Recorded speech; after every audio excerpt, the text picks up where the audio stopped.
Bienvenidos. Lo primero que tenemos que hacer para resolver problemas en química es tener un método general de trabajo. En primer lugar, hay que entender de qué se trata el problema.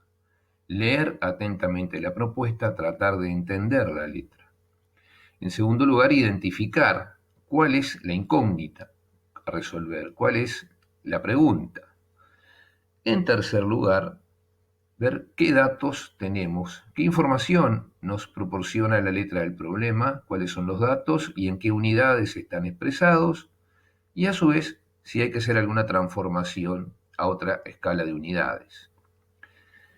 Luego ver qué conocimientos voy a aplicar, qué ley o qué principio voy a aplicar y cuál es la expresión matemática de esa ley o principio químico.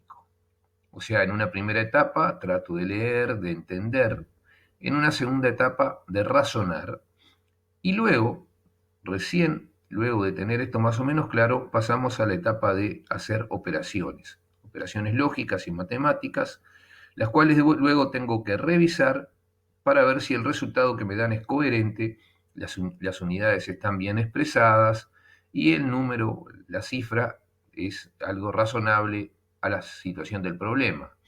O sea, hay una secuencia de pasos que empiezan por informarse y entender, luego razonar, aplicar conocimientos, realizar las operaciones y revisar el resultado con una mirada crítica.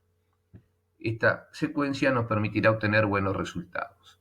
Es importante recordar, cuando vamos a trabajar con el comportamiento de los gases, y si vamos a utilizar la ecuación general sobre todo, expresar siempre la temperatura en grados Kelvin, en escala absoluta.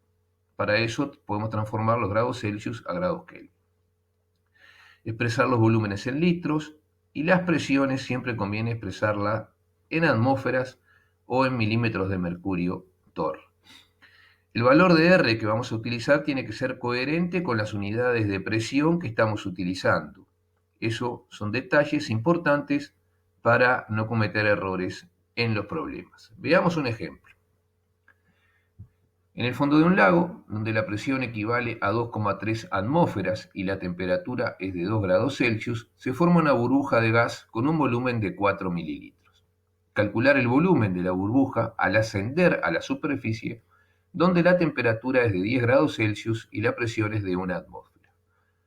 Si el gas dentro de la burbuja fuera metano, CH4, ¿cuántos gramos de metano contendría la burbuja? Bueno, en primer lugar, vamos a interpretar la letra del problema que nos dice que la cantidad de gas es constante y que hay una situación inicial en el fondo y otra final en la superficie. ¿Cuál es la incógnita? El volumen final de la burbuja. ¿Cuáles son los datos que nos proporciona el problema? Bueno, nos proporciona el volumen inicial, 4 mililitros, la presión inicial, 2,3 atmósferas, la temperatura inicial, 2 grados Celsius, que lo transformo a Kelvin, y la temperatura final, 10 grados Celsius, también lo transformo a Kelvin. La presión final, 1 atmósfera. ¿Cuál es el marco teórico? ¿Qué principio o qué ley voy a aplicar? Bueno, como la cantidad de gas permanece constante, puedo aplicar la ley conjunta que combina las leyes de Boyle, Charles y Gay-Lussac. La expresión matemática es esa, y luego entonces despejo el volumen final y resuelvo las operaciones.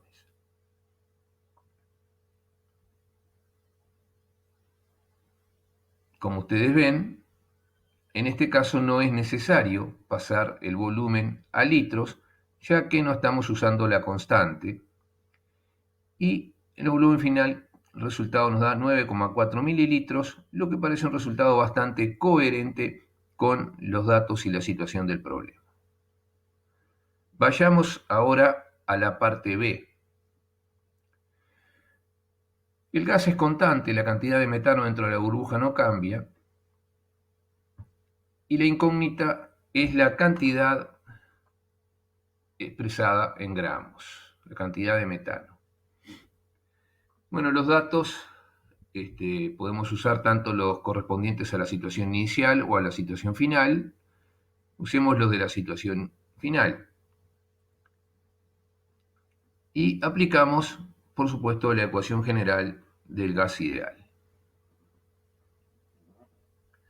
Presión por volumen es igual al número de moles por la constante por la temperatura.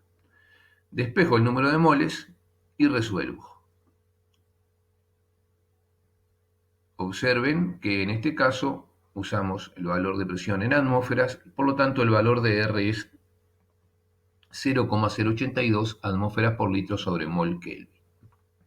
Resultado, 0,0004 moles, o sea, 4 por 10 a la menos 4 moles. Finalmente calculamos la masa, tomando el dato de la masa molar del metano, y nos da que la masa final es algo así como 6,4 miligramos de metano, lo que también es un resultado razonable a nuestra situación. Veamos otro ejemplo. Un globo se infla con helio a una presión de 1200 milímetros de mercurio y a una temperatura de 27 grados Celsius. El volumen del globo es de 60 metros cúbicos. Calcular la cantidad de helio necesaria para inflar el globo y la densidad del helio en esas condiciones. Bueno, en primer lugar, tenemos que interpretar el problema. Es un sistema que no tiene cambios, nos dice cuál es el gas, conozco su presión, su volumen y temperatura.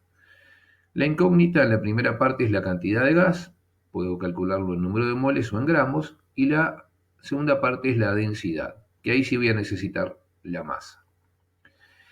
Bueno, los datos son la presión, la temperatura, que la llevo a Kelvin, el volumen son 60 metros cúbicos, lo paso a litros, y la masa molar del helio. Aplico la ley de los gases ideales, realizo las operaciones,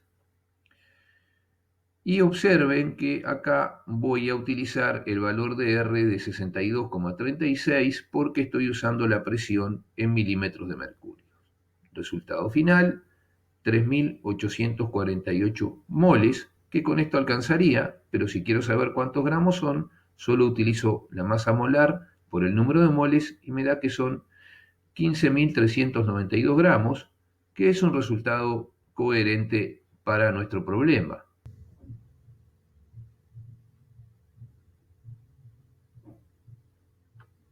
Para la segunda parte, vamos a calcular la densidad del gas helio en esas condiciones. Recordemos que la densidad es la relación entre la masa y el volumen de una sustancia. Por lo tanto, acabamos de calcular la masa y tenemos el dato del volumen, simplemente hacemos la operación. Nos da 0,256 gramos por litro, lo que es un resultado razonable. Aprovechemos este problema para explicar por qué los globos inflados con un gas menos denso que el aire o inflados con aire caliente, que es menos denso que el aire frío, por qué flotan en la atmósfera y se elevan. Bueno, la densidad del aire es 1,16 gramos por litro, observo la diferencia con la densidad del helio. En este caso, el globo inflado con helio va a recibir un empuje de abajo hacia arriba igual al peso del volumen de aire que desaloja, esto es por el principio de Arquímedes, y a su vez tiene el propio peso del helio. Bueno, 60.000 litros de helio pesan, como ya calculamos, un poco más de 15 kilogramos, pero 60.000 litros de aire pesan algo así como 69 kilos 600 gramos, lo que quiere decir que la diferencia es muy grande y esto nos explica por qué el globo se eleva. Otro ejercicio típico. Podemos calcular la masa molar de una sustancia gaseosa si conocemos la masa en gramos y las condiciones de peso, volumen y temperatura.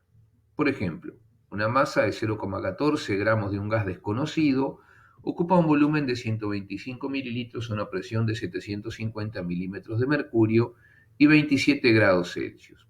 Hay que calcular la masa molar molecular de ese gas. Bueno, aplicamos en primer lugar la ecuación general de los gases ideales, usando el valor correspondiente de R para el valor de presión en milímetros de mercurio, y nos da un resultado de 0,005 moles.